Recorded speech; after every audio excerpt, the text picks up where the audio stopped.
we have been in this series, a series within a series, basically. We started off by talking about kind of broadly the core values of the church, and like who are we and what do we believe in and what are we trying to embody every week when we gather together. So that was one part of the series, and then we started a second subsection of the series, like a Russian nesting doll of a sermon series, where we've been talking about specifically the virtue of justice. Like, what are we talking about when we talk about justice?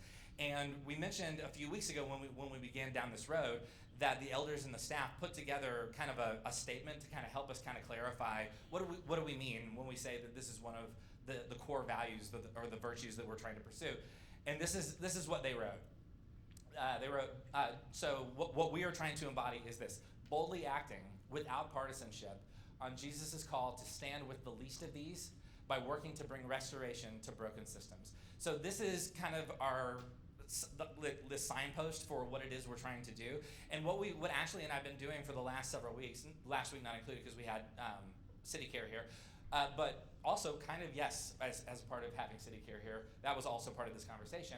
What we've been trying to do is break this down and ask questions about why do we use certain phrases. And Ashley has already talked about what do we mean when we talk about restoration to broken systems. And then a couple of weeks ago, I talked about what do we mean when we talk about the least of these. And so today, we're going to we're kind of working our way backwards through this statement.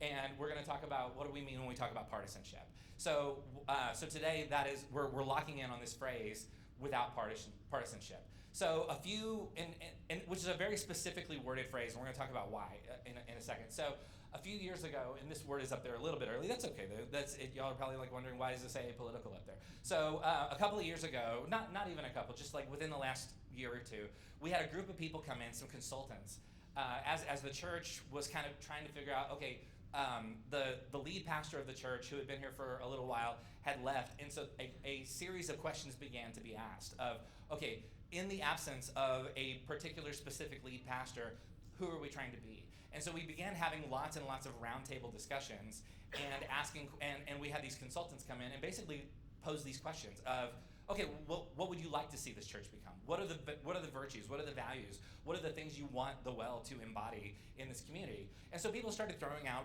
really good suggestions, and they kind of had like a whiteboard of like one or two words, like phrases, and they would, words like, hospitable, loving, generous, like words that you would hopefully like connect the dots to, oh, this is what a local church is supposed to be. And one of the words that kept coming up, like a couple of different people said, we want this church to be apolitical. And so that kind of became a word that people started locking in on.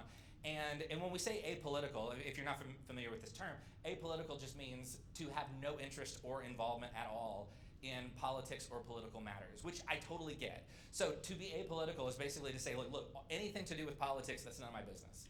And as a church, our job is to basically take this posture. Was basically the inherent statement of what we would like to see in this church is to become apolitical. And I get it, because there is a real and very valid sense that the local church in America as a whole has overstepped in its involvement in the political discourse in general. And I would imagine there's a lot of you who are here because you came from a church that apolitical was not one of the virtues. Are you with me?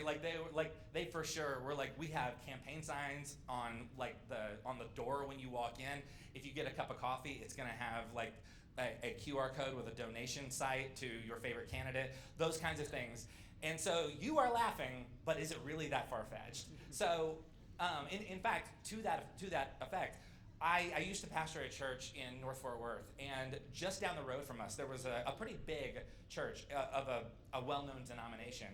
And anytime there was a major election, either local or national, they would have basically like Information Sunday, or I don't even remember exactly what they called it, but something like that, where the senior pastor would stand up and he would throw up on the screen a list of candidates that the church was supporting.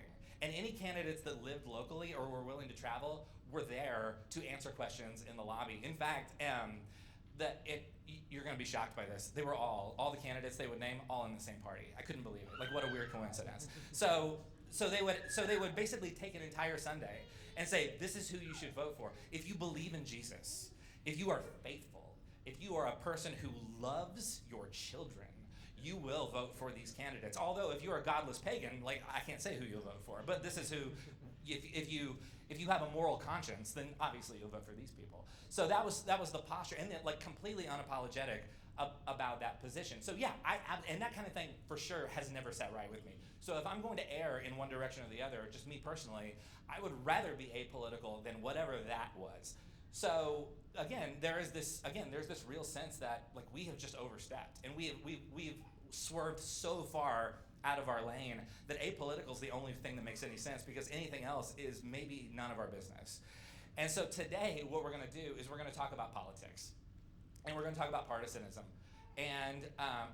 or partisanship, and why we specifically will use the phrase without partisanship instead of apolitical in our value statement, and why that matters. So I have a couple of disclaimers, and time is of the essence, and I'm just going to go ahead and say right now, I have so much ground to cover. You guys, I hope you don't have lunch plans, because it is there's so much to talk about. We already had so much going on in the service, and so if you need to make a call, if you need to let somebody know, like, look, we're just not going to make it, or if you need to just bail, like that guy did, then that is totally understandable. That was just bad timing. I'm really sorry. So, anyway, so lots of ground to cover, and I'm gonna do my best. Somebody said, like, well, could you just talk faster? Like, yeah, but can you listen faster? Is really the question. And so that's my first disclaimer. And the second disclaimer is this what we're going to talk about today may be the most tender nerve that we have as a society. And so this is my one opportunity to alienate everyone equally. And so I'm going to do my best to step around every single possible landmine as I go. And if not, I do have a day job. So thanks so much for having me today. So let me just tell you what we're going to do, because I think I'm going to go ahead and just like get out of the way. I'm going to remove any of the mystery about what are we going to talk about. I don't usually do this, but I'm going to show you my entire sermon outline. So this is the outline. The whole sermon is going to break down in this way. We're going to start by asking the question, what are we talking about when we talk about politics? Then the second question, after we get done talking about that, we're going to answer the question, or we're going to explore the question, why does our value statement at the Well use the word nonpartisan instead of apolitical? And why does that matter? And then the third question we're going to ask is, what is our role in the story? As a church, having explored these first two questions, what is our job? If we explore these first two questions to their fullest extent, as best we can with the time that we have, what are we left with? And what is our job, understanding what we now have come to understand in this conversation? So let's just jump right in, again, because I don't have a lot of time. So first of all, let's just start by talking about politics. Instead of just saying that's none of our business, let's just talk about it. So the first question, of course, is what are we talking about when we talk about politics? So we tend to, when we think about the word politics, everybody, I'm sure, we all have certain words that we directly associate with this word. And we tend to associate this word with lots of negative ideas and negative concepts, like greed, or corruption, or lying, or ever-rising tension between two different groups, or multiple different groups. And so there's a lot of like negativity and tension loaded up in this word, politics, which is why we tend to sort of say, like, well, maybe we should just be apolitical, because we don't want to get involved in that. Here's the thing, though. I want to challenge us a little bit and ask the question, what if the word politics at its roots is actually a good word? What if this is a word that we need? What if this is reflective of something necessary? So not unlike a lot of our words in English, the word politics comes from a couple of different words in Greek. So in Greek, the word polis is the word for city, and the word politikos is the word for citizen. So we get the word politics from these two words.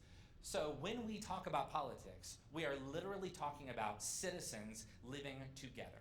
A city is a place where citizens live together. So politics is what we talk about when we talk about people who live in a certain space and share that space together. How we organize our shared lives together. Because as it turns out, we are all in this together. None of us is an island. We are gathered in the same space. I assume we all took the same public streets to get to this space. We all have a shared life together. Politics is the exploration of what it means to live in a space together as people. So, at its best, at its origins, politics is how we think about and organize our lives for the shared common good. And we are surrounded, the thing is, and you inherently, I think we all understand this, we are surrounded by the effects of politics all day, every single day. You can't get away from it. For example, did anybody run water in their house today? If you have water coming out of a faucet in your house, there are political questions that got that water into your house. Where does the water come from?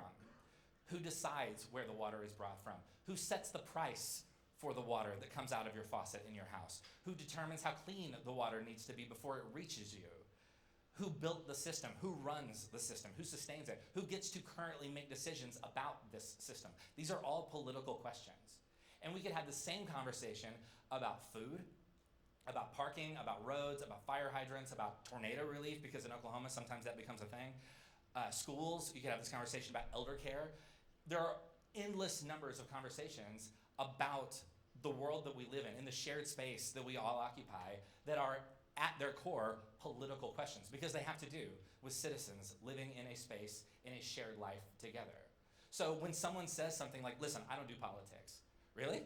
Do you shower? I sure hope, because you are a little bit doing politics. Did you arrive here on a road that you didn't pay for? Because that's politics. Did you stop at a stoplight? There were political questions that put that stoplight where it is. So you may not want to engage in politics, but politics is in the air we breathe, sometimes literally. And so we cannot say we aren't into politics, because we live a life with other people. And that is, at its core, going back to the original Greek words here, that is what that means. We share a life together in this space. There's a passage in the book of Jeremiah. And so in Jeremiah, what's going on is you have this group of, this prophet is writing to this group of people. And the thing about this group of people is they have been exiled. They came out of a space, they had been living in their home country in Israel, in Jerusalem. And they had been extracted from that by force into another space called Babylon. And there's this sense of despair that comes from being in exile, of being displaced. We were a group of citizens living in one space, and now we are all displaced and living in this other occupied space together. But we are still living in a space all together. So this writer is writing to a group of people who are exiled and who feel displaced from the space where they were originally supposed to be. So in Jeremiah 29, beginning in verse 4, this writer says, "This is what the Lord Almighty, the God of Israel, says to those I carried into exile from Jerusalem to Babylon. Build houses and settle down. Plant gardens and eat what they produce. Marry and have sons and daughters. Find wives for your sons and give your daughters in marriage, so that they too may have sons and daughters. Increase in number there. Do not decrease. Also, seek the peace and prosperity of the city to which I have carried you into exile. Pray to the Lord for it, because if it prospers, you too will prosper." So even in exile, there is also this sense, there is embedded inside this sense of, okay, we're even if we're in exile, even if this is not the space we would have chosen for ourselves, we still have a shared life together. And our job is to engage in this space in a way that hopes and prays that this space gets healthier. That no matter where we are, that's where we are. And we have to live in that space, and we have to occupy it as if we are in this together. So there is something, according to Jeremiah, there is something sacred and holy about our shared life together. That's what politics is. So being apolitical is not really what we want. Apolitical doesn't do us any good at all.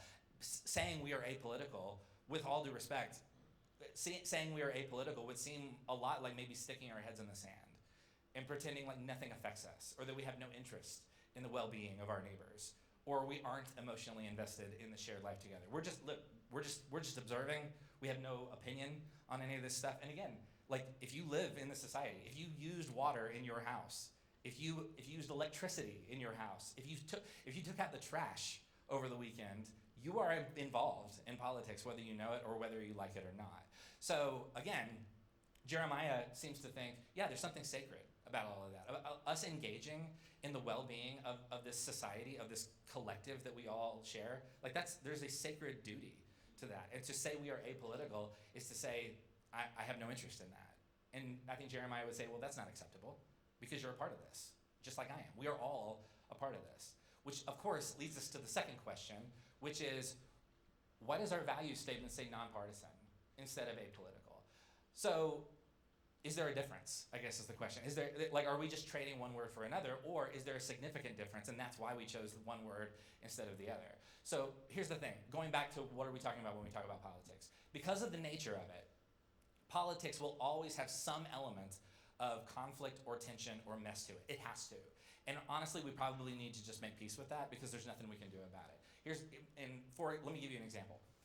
Do you live in a house with other people, or a home? Do you live in a space that is occupied by other people than just yourself? Or do you share office space with other people? Or have you ever been on a long car trip with other people? Did everyone in the car agree on everything all the time? I assume no, especially if you have kids. I assume no. Everybody did not. Did everyone agree on the music and when to stop and where to stop and what kind of food to get and which roads to take?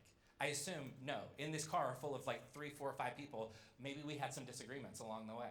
So if things can get messy or tense in a space with less than half a dozen people in it, why does it surprise us that it can get that way when there are more than 300 million of us who live in this country alone?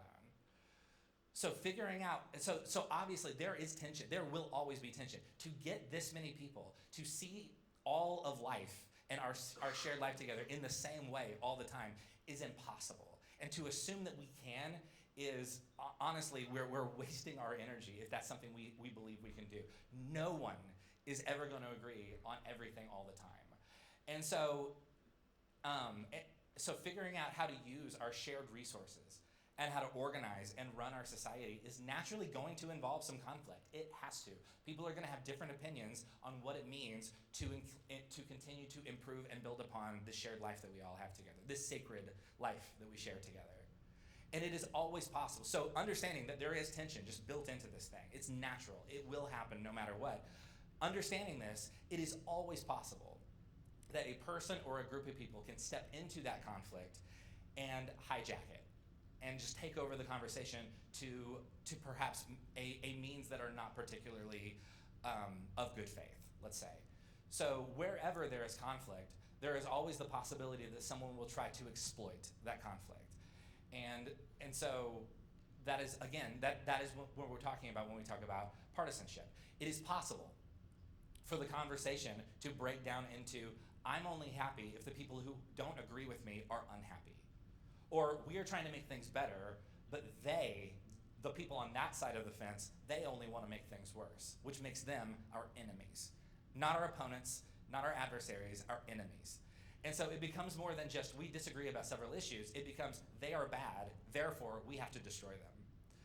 Then, at that point, our shared life together becomes more about loyalty to one side instead of the other, instead of trying to solve problems that serve the larger community. This is why we need adults in the room, quite frankly, because a lot of times when we break this down into like, I don't like you because you don't agree with me, like that's honestly, come on, like we got to do better than that.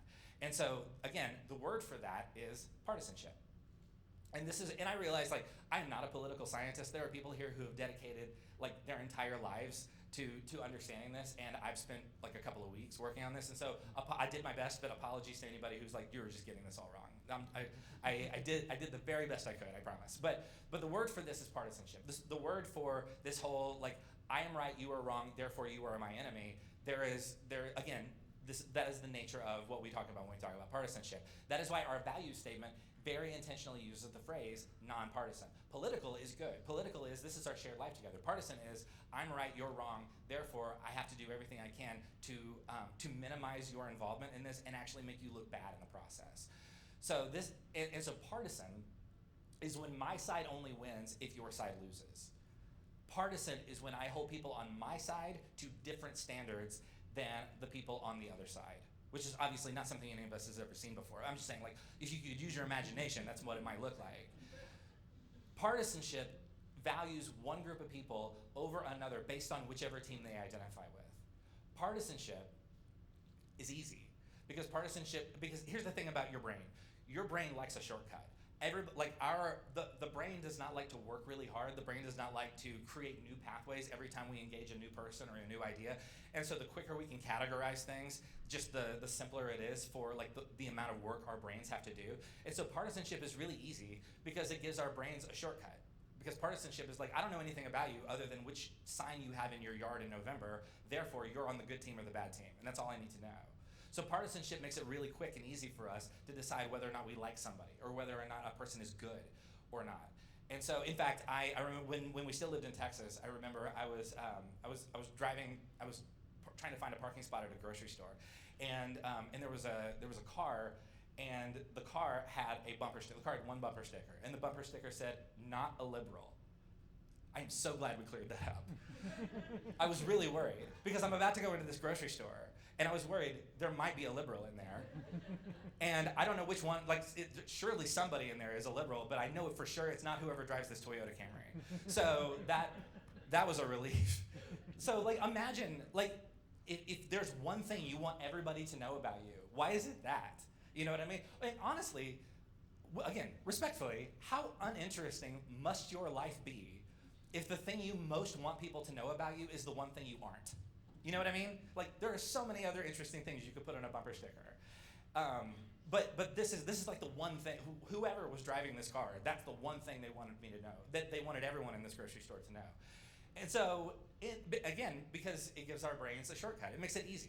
This guy's like, look, I'm on, if you are also not a liberal, I am on your team. If you are, then do not engage me in the grocery store. I guess, I don't know what the overall message on that is. So, but in the local church, being partisan means we tell you which group is always right and which group is always wrong. Here's a voter's guide, right? And they're all a part of the same party. You can, I'm sure, guess which party. And if you vote for them, you're right. And if you don't vote for them, you're wrong. That's partisanship. Being partisan means if the other team does something wrong or harmful, we will tell you about how evil and wrong that they are. But if somebody on our team does the exact same harmful and wrong thing, we justify it, we ignore it, or we deny it. Partisanship says whatever our team does, they were right. Whatever the other team does, they're wrong. By the way, just as an aside, just to kind of make sure we don't accidentally hear the wrong thing, we do need opposing points of view, right? We understand, again, if there's 300 million of us all in a car together, the odds of us all agreeing on what song to play on the radio is pretty low. So we do need opposing opinions, and we need a variety of points of view. A healthy term that gets described, that has been used in the past is the loyal opposition. I really like that term because loyal opposition can be healthy. It can be necessary. It's good to have a good counter argument to whatever argument somebody is trying to make. I mean, what if again, by way of example, what if we were trying to solve a problem here at the well? And no matter what the problem was, we always had one person that no matter what they suggested, no matter what idea they put out there, everybody in the whole church responded with, "That's a great idea. We should always do that. You are a genius. We should do exactly what you say." And every single time that one person makes a suggestion, no one asks any questions, no one has a follow-up, nobody has any sort of yeah, but what about this? It's always well, they said it, we gotta do it. That would not be healthy, right? That would be a dictatorship. I don't think anybody wants that. So yeah, we need loyal opposition. We need someone offering counter arguments. We need different points of view bringing in new ideas and new arguments. But here's the thing about partisanship. Partisanship's not looking for the good ideas. They're looking for how do I win and you lose. Especially when it hijacks the local church. It only ever does harm. It does not serve the community. It does not help us build a healthier shared life together. All it does is draw deeper and deeper lines into the good is over here and the bad is over there. Look at, there's several passages actually, and I had to narrow it down. By the way, speaking of how long this is gonna go, I have, every time I write a sermon, I have a whole other document called The Leftovers that I put, anything that that has to just go, but I didn't hate it. And the Leftovers document for this sermon is just as long as the sermon itself, so I'm doing my best. But I wanted to leave in a few verses just so you guys could see, this is actually a recurring theme in the scriptures. In Proverbs 6, verse 16, in the wisdom literature, it says this. It says, there are 6 things that the Lord hates, 7 that are detestable to him. Haughty eyes, a lying tongue, hands that shed innocent blood, a heart that devises wicked schemes, feet that are quick to rush into evil, a false witness who pours out lies, and a person who stirs up conflict in the community. So, according to the wisdom literature, a person who goes into a space, a shared life together, and their objective is to make sure that there are people in this room who hate each other, but also that I get enough support so that the people that I hate are also hated by all the people who support me. the writer of Proverbs is saying, like, there's something actually kind of evil about that way of engaging the world around us. Proverbs 16:28 says this: a perverse person stirs up conflict, and a gossip separates close friends.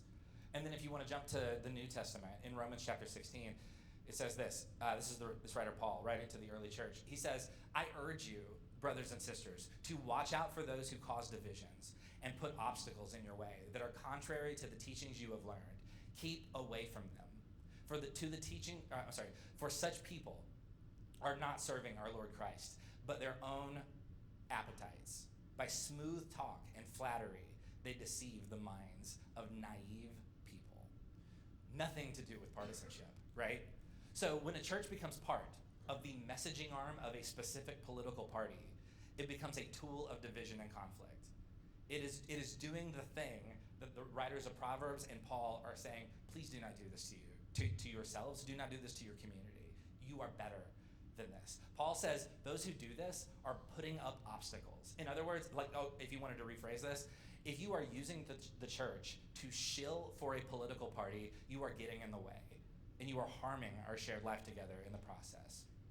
So this leads to the third and final question of the outline, which is, what is our role in the story? If we understand that politics is basically the conversation regarding our shared life together, and partisanship is all the different ways that we become enemies with one another over ideas and points of view and opinions, then we sort of have to live in the space of, okay, so if we have embraced this value of nonpartisanship, what does that look like? What is our job with that understanding? So going back to Jeremiah, in the book of Jeremiah, the passage we looked at earlier about look, wherever you are, that's where you are. So make sure it thrives. So going back to Jeremiah, we, the church, the people who follow this way, are invited to do everything we can to help our neighbors and our community be as healthy as they can possibly be, regardless of which party had the idea first. And we do lots of things, and honestly, we do lots of things that are inherently political, whether we intend for them to be or not. Again, political, not partisan. But we do, as a church, we are doing things all the time that by their very nature are political. We are one of the only, sorry, I gotta catch up to my words. So when my family first moved here, we started looking, and I've talked about this before, this is 3 or 4 years ago, my wife and I started having conversations about where are we gonna go to church? And I was of the opinion, we're not gonna find one. And there were all kinds of reasons that I thought that. And then, and Caroline, my wife, found this church. And the first thing she told me was, hey, they have women who preach at this church. Which to me, that's like the canary in the coal mine. That's a signal of that's interesting, and it's different for a lot of different reasons. And so maybe this is a church that we can at least explore a little bit, because at the very least, they are subverting sort of the norm of what it looks like to be a church in most communities. Because whether you may or may not know, it is still unusual to find churches where women have prominent leadership positions. And so to be a church where we have women who preach, we have women who lead, we have women who are on our board of elders, that's kind of unusual. And because we are doing something that is in some way subversive to what the normal, most mainline churches do, that's a political act. We are doing something because we believe it is for the betterment of our community. We believe it is good. Or when we have mission Sundays, when we have people like City Care or Team or somebody else come in and talk about what does it look like for us to engage in these services that are meant to help people that perhaps are on the margins. Those are political conversations, because what we're doing is we're having conversations about what does our shared life look like together when there are people who are struggling. So being political means that we are aware of the world that we live in and that we are responding to this moment here and now. In fact, there's a quote that it's often attributed to a Swiss theologian named Karl Barth.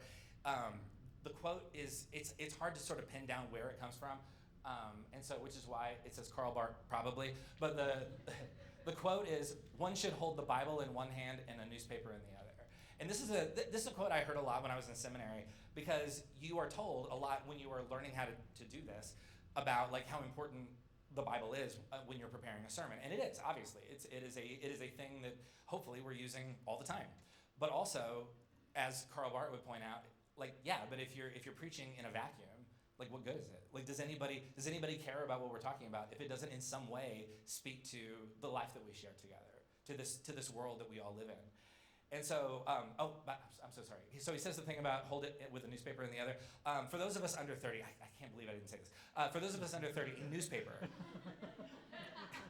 is like imagine somebody took your favorite news gathering app or website and then they printed it out in really big paper and you could like fold it up a bunch or like maybe roll it up with a rubber band. That's what a newspaper is. You're welcome. So it is the position of the Well that it is our job to be aggressively political while remaining nonpartisan, which is a difficult tension to live inside, for sure. That said, responding to any given situation could unintentionally feel partisan because it might feel like criticism to whichever group happens to be in power at any given moment. Are you with me? So if we start talking about something that speaks to a larger systemic problem, whoever is in charge at that moment might take offense to us pointing out that there's a problem.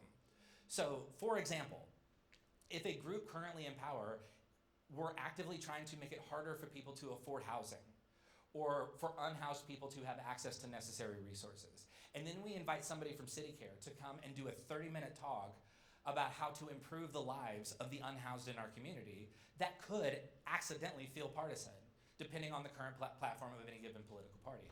Or, another example, if we spent an entire series here talking about the biblical call towards empathy, and if during that sermon series, if there were people who were prominent leaders of a particular political party that had very vocal members who have been publishing books and holding seminars specifically talking about how empathy is toxic, then yeah, that sermon series might accidentally feel partisan, even if it shouldn't, because these passages have been here a lot longer than any of the parties that we're talking about. Because no matter which party is in power or seems to be at odds with these conversations, we would still need to have these conversations because these teachings of Jesus are much older than any of our political parties.